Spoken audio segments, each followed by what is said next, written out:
Boa noite, senhoras e senhores. É um prazer estar aqui mais uma vez para compartilharmos algo da palavra de Deus para o seu coração.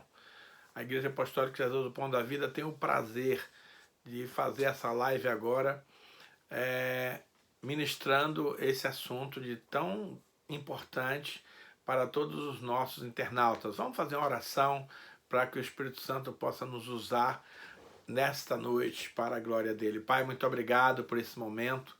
Eu quero pedir, Senhor, que o Espírito Santo de Deus me ilumine a compartilhar com os amigos essa ministração e que o Espírito Santo me use com autoridade, com unção, e que também o Espírito Santo toque em cada um dos nossos internautas que possam estar ouvindo essa mensagem e que possam receber essa mensagem no coração para terem a sua vida transformada.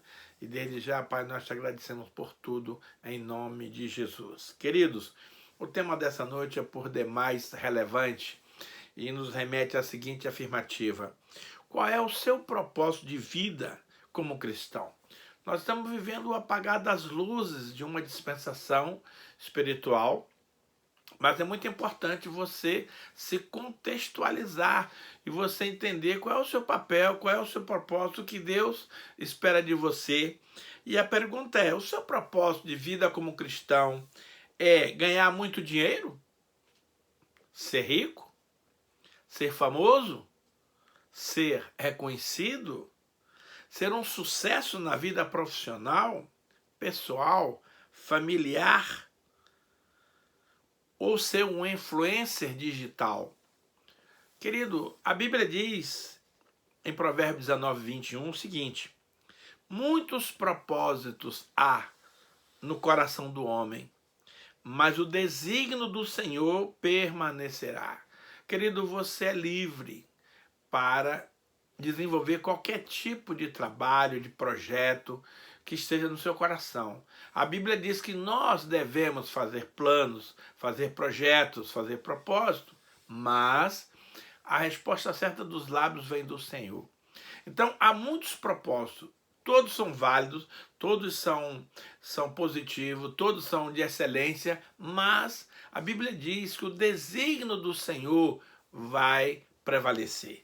Eu quero te dizer, meu querido e minha querida, que nós fomos criados por Deus para resolver um problema nesse planeta. Não sei qual, mas existe algo que só você vai poder resolver aqui nessa terra. Portanto, você é uma pessoa especial. Você é uma pessoa muito importante para Deus, mas você precisa ter consciência disso. Olha só, Jeremias 29, 11 diz assim: eu é que sei os pensamentos que tenho a vosso respeito, diz o Senhor, pensamentos de paz e não de mal, para vos dar o fim que desejais. Eu gosto muito de uma versão da Bíblia NVI, Nova Versão Internacional, que diz assim, ó: porque sou eu que conheço os planos que tenho para vocês, diz o Senhor, planos de fazê-lo prosperar e não de causar dano, plano de dar a vocês esperança e um futuro. Amado, tem coisa mais preciosa, tem coisa mais importante do que a gente estar trabalhando em algo que vai nos dar uma esperança e um belo futuro? Claro que não. Então veja bem, enquanto você quiser bater cabeça por aí, tentar isso, tentar aquilo outro, nós conhecemos muitas pessoas que fazem vestibular para uma determinada profissão e não chega a se formar porque descobre no meio do caminho que não era bem aquilo que ela queria. Hoje, nós temos inclusive testes de aptidão, testes de vocacionais que ajudam os nossos jovens a encontrar uma profissão, não apenas que dê muito dinheiro, mas na qual ele vai se realizar. Então saiba que Deus tem para cada um de nós um propósito. Mas a pergunta é: e o que é um propósito? O propósito é uma intenção de fazer algo. É um projeto? É um desígnio? Aquilo que se busca alcançar. Objetivo, finalidade, intuito. Aquilo a que alguém se propõe, ou porque se decidiu. É uma decisão, uma determinação, uma resolução. O que é um desígnio? Desígnio é a ideia de realizar algo. É a intenção, o propósito, a vontade. Então veja bem, tem pessoas que infelizmente não têm propósito nenhum da vida.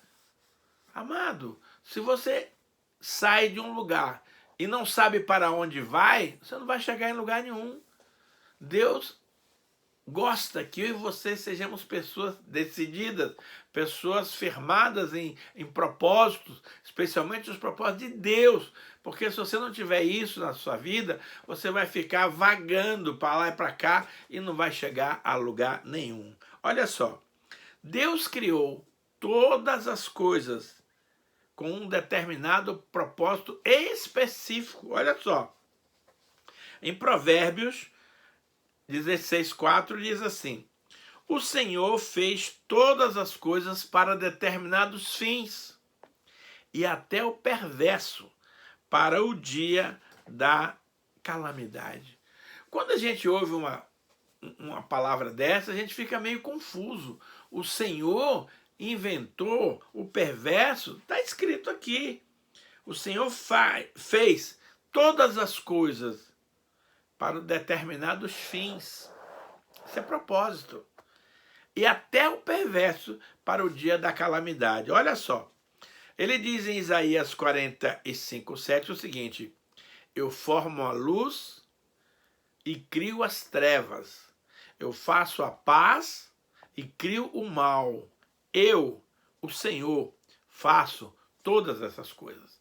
Então, no início de tudo, nós começamos a entender que Deus tem um propósito para cada coisa que ele idealizou nesse planeta. Nada foi feito por acaso, nada aconteceu acidentalmente, mas debaixo de um maravilhoso propósito de Deus. Agora, escute só, queridos. Deus é o único que faz todas as coisas conforme o seu propósito. Ora, muitas vezes eu e você queremos fazer algo, né? E estamos tomando o lugar de Deus. Ora, existe a vontade de Deus, existe a minha vontade. Então, eu preciso abrir mão da minha vontade, do meu ponto de vista, para absorver, para ficar com o propósito, com o ponto de vista de Deus. Efésios 1:11 diz assim, ó: nele digo, no qual fomos também feito heranças, predestinados segundo o propósito daquele que faz todas as coisas conforme o conselho da sua vontade. Querido, você não é Deus, eu não sou Deus. Então para com esse negócio de querer fazer tudo que dá na telha, porque você vai se dar mal. Deus é o único que tem autoridade e poder para fazer o que ele quiser, porque ele é Deus. Então não queira tomar um lugar que não é teu. Deus é Deus, você é você. Então fica na tua que vai dar tudo certo. Veja, Jesus veio a este mundo com um propósito de Deus. Qual? Salvar a humanidade. Agora, olha que palavra poderosa ele compartilha conosco aqui nesse texto do Evangelho de João, capítulo 12, versículo 27. Ele diz assim, ó: agora está angustiada a minha alma. E que direi eu? Pai, salva-me desta hora? Mas precisamente com esse propósito eu vim para essa hora. Então, amado, por mais que Jesus estivesse sofrendo, ele assumiu o seu propósito. Quero lhe dizer, meu querido e minha querida internauta, que você não pode passar o seu cálice para alguém tomar. Jesus, quando ele estava no Getsemane, no seu momento de maior agonia da sua vida, ele orou, segundo a Bíblia, 3 vezes e disse: Pai, se for possível, passe de mim esse cálice. Jesus não queria ir para a cruz. Mas ele disse: mas que não faça-se a minha vontade, e sim a sua. E é óbvio que a vontade de Deus é que ele fosse para a cruz, e foi para lá que ele foi. Portanto, meus queridos, você foi criado por Deus para um determinado fim. Portanto, não fuja da raia, não queira terceirizar a sua responsabilidade, não queira passar o seu fardo para adiante, assuma o seu chamado, assuma a sua responsabilidade e Deus vai se agradar muito da sua vida. Agora escute, você e eu fomos criados para um propósito. Amado, para um pouquinho e pensa, qual foi o propósito pelo qual Deus se criou? E eu vou usar a Bíblia para te trazer essa resposta. Você foi criado para governar. Olha só, está escrito aqui, ó. Também disse Deus, façamos o homem a nossa imagem, conforme a nossa semelhança, tenha ele domínio sobre os peixes do mar, sobre as aves dos céus, sobre os animais domésticos, sobre toda a terra e sobre todos os répteis que rastejam pela terra. Então veja bem, a proposta principal de Deus em criar você e a mim é que nós exerçamos o governo nessa terra. Agora, existem 6 níveis de governo que eu e você precisamos desenvolver. Então eu e você fomos criados à imagem e semelhança de Deus para governar. Governar o quê, meu pastor? Em primeiro lugar, a sua vida. Cara, se você não governa a sua vida, você não vai governar mais nada. Porque a sua vida é o bem mais precioso que você tem. Então é preciso que você governe a sua vida segundo os princípios das Escrituras, segundo a vontade de Deus. A segunda área de governo que você precisa desenvolver é na sua família. A família tem que ter um líder, tem que ter um cabeça, tem que ter um responsável. E você seja homem ou seja mulher, às vezes a mulher é que governa a casa por falta do marido, mas não importa. Você precisa exercer governo na sua família. Terceiro lugar, você vai exercer governo no seu trabalho. Onde você trabalha, você é chefe ou tem um chefe sobre a sua vida. Então ali você precisa exercer autoridade, exercer governo naquele local. Na igreja, a igreja é a noiva do Cordeiro, amado, e nós não podemos deixar que as coisas na igreja fiquem desgovernadas. A igreja precisa de um governo, o pastor, os líderes, a equipe que exerce, dos 5 ministérios, que exerce o governo na igreja. Você precisa exercer governo na política. Mas como? Oração, meu caro. Você vai orar para Deus abençoar as autoridades constituídas. Você vai exercer a sua autoridade votando no ciclano, beltrano, não sei mais quem.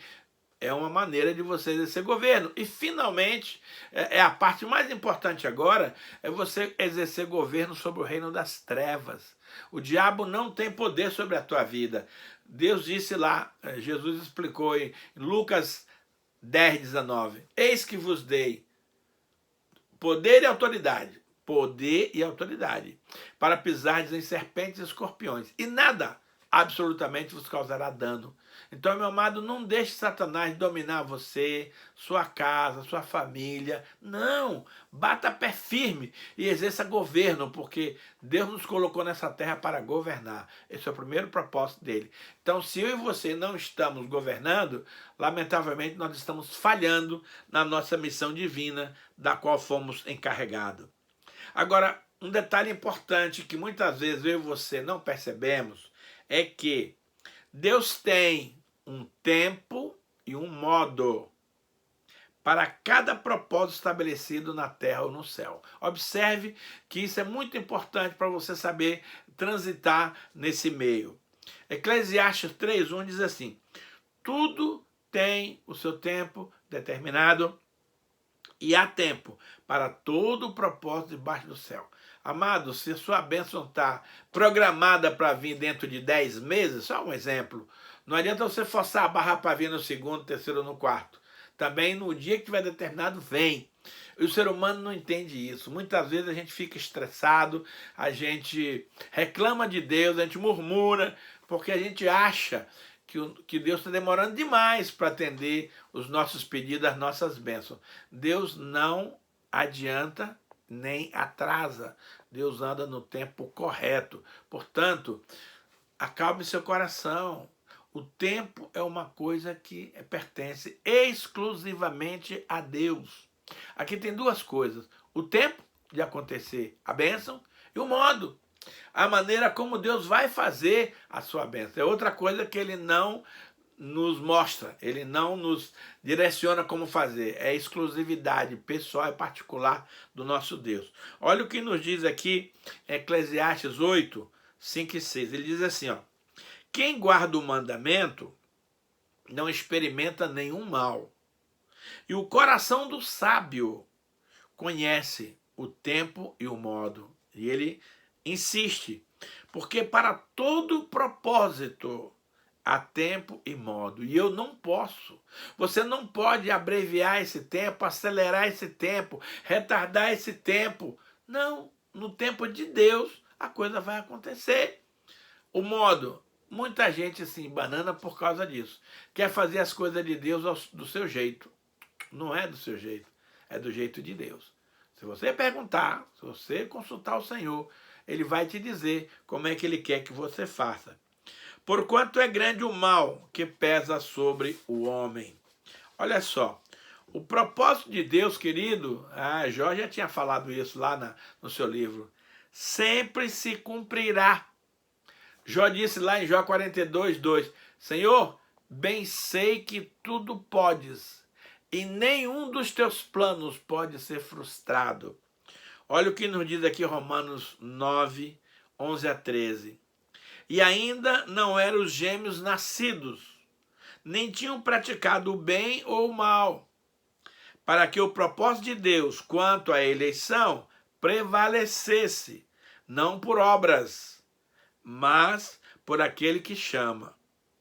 Já fora dito a ela, a mãe, Rebeca, o mais velho será servo do mais moço, ou seja, Esaú vai ser servo de Jacó, como está escrito, amei Jacó, porém me aborreci de Esaú. Então, amado, quando Deus tem um propósito para a sua vida, nada, nem ninguém vai impedir de que esse propósito se cumpra. Agora, tem um detalhe, para se cumprir o seu propósito, você precisa confiar firmemente em Deus. Provérbio 16, 3 diz assim, confia ao Senhor as tuas obras, e os teus desígnios serão estabelecidos. Confia no Senhor as tuas obras, e o teu desígnio será estabelecido. Olha só, Provérbio 16, 9 diz assim, o coração do homem traça o seu caminho. Você pode fazer planos, mas o Senhor lhe dirige os passos. Na hora de botar a sua perninha para caminhar, é Deus que faz. Esse versículo, Provérbio 20, 24, é muito poderoso. Olha só, os passos do homem são dirigidos pelo Senhor. Como, pois, poderá o homem entender o seu caminho? Não pode. Tem que confiar em Deus. Tremendo, né, queridos? Então, veja bem, para que o propósito de Deus se cumpra na sua vida, você precisa confiar totalmente no Senhor. Precisamos ter propósitos firmes. Deus não suporta pessoas inconstantes ou de ânimo dobre. Olha só, Provérbios, aqui não é provérbio não, é Isaías 26, 3 a 4 diz assim, tu, Senhor, conservarás em perfeita paz aquele cujo propósito é firme, porque ele confia em ti. Confiai no Senhor perpetuamente, porque o Senhor, Deus, é uma rocha eterna. Agora, olha o que ele diz aqui em Tiago. Tiago 1, 6 a 9. Peça, porém, com fé, em nada duvidando. Pois o que duvida é semelhante à onda do mar, impelida e agitada pelo vento. Não suponha esse homem que alcançará do Senhor alguma coisa. Homem de ânimo dobre, inconstante em todos os seus caminhos. Então, meus queridos e minhas queridas, nós precisamos ter propósitos firmes a despeito das adversidades, das circunstâncias, das dificuldades, dos problemas, não interessa. Isso vai acontecer. Mas se você é uma pessoa de propósito firme, Deus vai te honrar, vai fazer cumprir o projeto dele na tua vida. Então não seja vacilão, não seja ânimo dobre, não seja bipolar. Uma hora você quer, outra hora você não quer. Não. Deus não gosta de pessoas de ânimo dobro. Você tem que ser sempre positivo. É isso e acabou. Agora, olha só que coisa maravilhosa. Se você vive debaixo de um propósito de Deus, tudo que você fizer vai dar certo. Interessante, né? Olha só.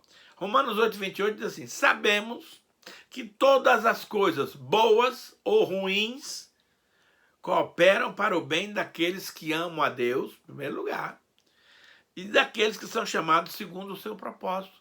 Amado, se você tem um propósito da parte de Deus e está caminhando nele, nada, nem ninguém vai te deter. Você vai chegar no seu alvo, vai chegar no seu objetivo.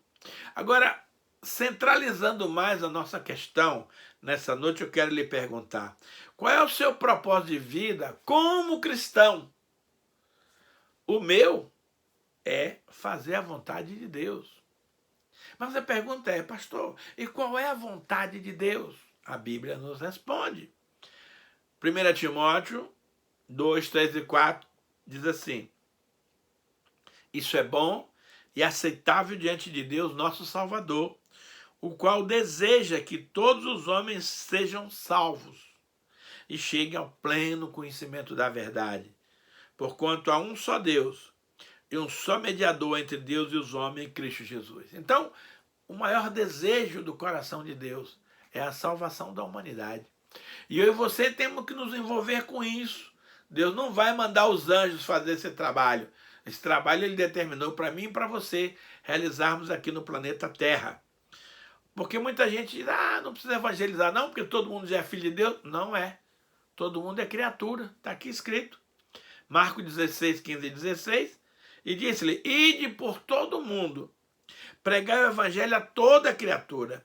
Quem crê e for batizado será salvo. Quem, porém, não crê será condenado. Agora, olha que versículo poderoso, esse versículo aqui de 1 Coríntios 1, 21, que diz assim: visto como, na sabedoria de Deus, o mundo não o conheceu por sua própria sabedoria, aprove a Deus salvar os que creem pela loucura da pregação. Amado, deixa eu te dizer algo importante. Pregar o evangelho é problema teu e meu. Nos é dada essa incumbência. Está aqui. Agora, salvar a pessoa não é problema meu nem teu. Você prega para alguém. Se a pessoa dizer, não quero, isso aí está por fora, toca a tua vida para frente. Vai para o próximo passo. E a pessoa que depois se acerte com Deus. Agora, se você se omitir, se você não cumprir com esse chamado, Deus não pode salvar a pessoa. Com todo o poder que Deus tem, ele só pode salvar alguém através da pregação do evangelho. E isso é uma missão que foi determinada para você e para mim. Então nós temos a responsabilidade, nós temos o comprometimento de pregar esse evangelho maravilhoso da graça de Deus. Agora, presta atenção numa coisa aqui, queridos. Como pastores e líderes, nós precisamos anunciar todo o propósito de Deus para o seu povo. Tem muita gente que só prega só sobre prosperidade, só sobre libertação, prega só sobre dinheiro, prega só sobre saúde. Não, nós precisamos pregar sobre tudo. Olha o que a Bíblia nos diz. Portanto, eu protesto no dia de hoje que estou limpo do sangue de todos. Isso é apóstolo Paulo falando. Porque jamais deixei de vos anunciar todo o desígnio de Deus. Eu tenho a consciência tranquila e as mãos limpas que, como pastor, eu tenho procurado ensinar tudo aquilo que a palavra de Deus menciona, de Gênesis e Apocalipse. Nós não temos uma ênfase exclusiva em finanças, em cura divina, em libertação, não, nós pregamos sobre tudo. Por quê? Nós precisamos ter conhecimento de tudo Paulo disse, ó, nunca deixei de vos anunciar todo o desígnio de Deus. Atos 2, 22 a 24 diz assim, varões israelitas, atendei a essas palavras. Jesus, o Nazareno, varão aprovado por Deus diante de vós com milagres, prodígios e sinais, os quais o próprio Deus realizou por seu intermédio entre nós, como vós mesmos sabeis, sendo este entregue pela determinado desígnio e presciência de Deus, vós o mataste, crucificando por mãos de Nico, ao qual, porém, Deus ressuscitou, rompendo os grilhões da morte, porque não era possível que ele fosse retido por ela. Gente, que coisa mais espetacular, né? Jesus veio para cumprir todo o desígnio do Pai e fez com muita maestria, com muita sabedoria, com muita graça. Então, eu e você também precisamos caminhar. Não adianta você, eu não vou falar sobre pecado, porque tem um irmãozinho aqui na igreja que tem um dízimo muito alto, mas ele anda envolvido com os rolos aí, então se eu pregar sobre o pecado, esse camarada vai fora da igreja, eu perco o dízimo dele. Ei, nós não vivemos de dízimo de ninguém. Nós vivemos da fidelidade de Deus. Então, se eu tenho que pregar sobre um assunto, meu querido, lamento te informar. Você gostando ou não, eu vou pregar sobre aquilo que Deus tem nos mandado. Por quê? Porque é a igreja de Jesus. E é Ele que determina o que eu e você devemos pregar para atender o seu povo. E para a gente concluir, para a gente encerrar, eu quero te dizer, amado, que o apóstolo Paulo era um homem de propósito. Olha só, irmão.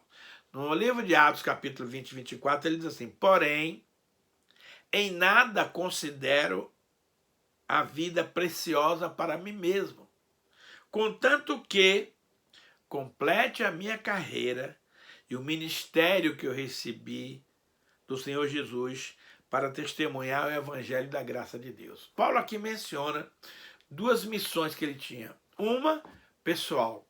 Todos nós, cristãos, temos uma missão pessoal de completar a carreira. A carreira fala de um crescimento, né? Você fez uma carreira de medicina, você fez uma carreira de engenharia, de advocacia. Então é todo aquele projeto de vida que você passou a vida inteira estudando, crescendo, se aperfeiçoando, amadurecendo. Isso é carreira. Na vida espiritual também. Você, um dia que se converteu, você era um bebezinho. Aí você passou a ser criança, adolescente, jovem, adulto e ancião, como no meu caso. Então a gente não pode. Paulo tinha consciência disso. Então a vida dele não era mais importante do que ele cumprir a missão. Mas a missão dele se desdobra em duas partes, como a tua e a minha. A primeira é cumprir a missão que ele recebeu da parte de Deus. E a segunda é o ministério que ele recebeu do Senhor Jesus. O ministério é o trabalho, é a igreja, para testemunhar o evangelho da graça de Deus.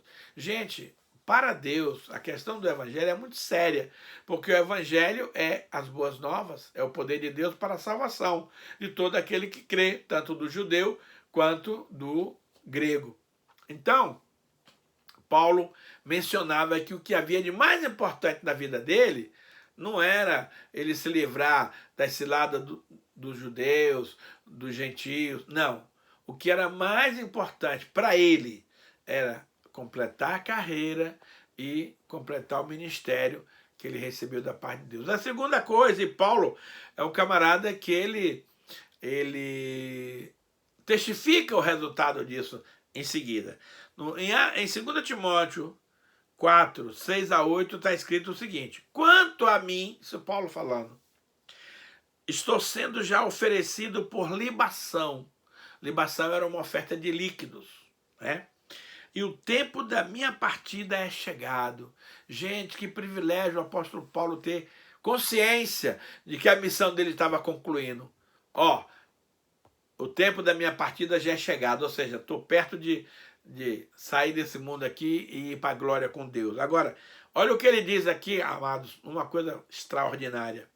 Combati o bom combate, completei a carreira, aquela que ele falou que precisava completar, e guardei a fé. Amado, não adianta nada você fazer as coisas tudo certinho e no final da tua vida você desviar, como aconteceu com o rei Salomão.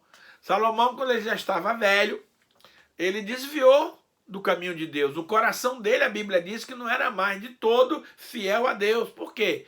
Porque ele se envolveu com mulheres de outras nações, moabitas, amonitas e outras tantas lá.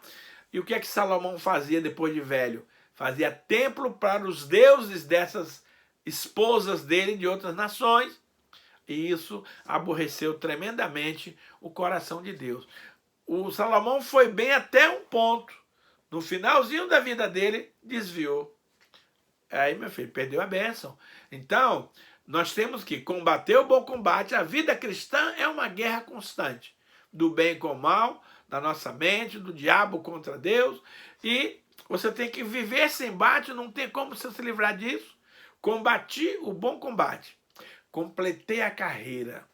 Amado, será que eu e você vamos ter essa graça, essa sabedoria, essa condição de completar a carreira que Deus deu para nós? Eu espero que eu cumpra a minha. E finalmente ele diz, guardei a fé.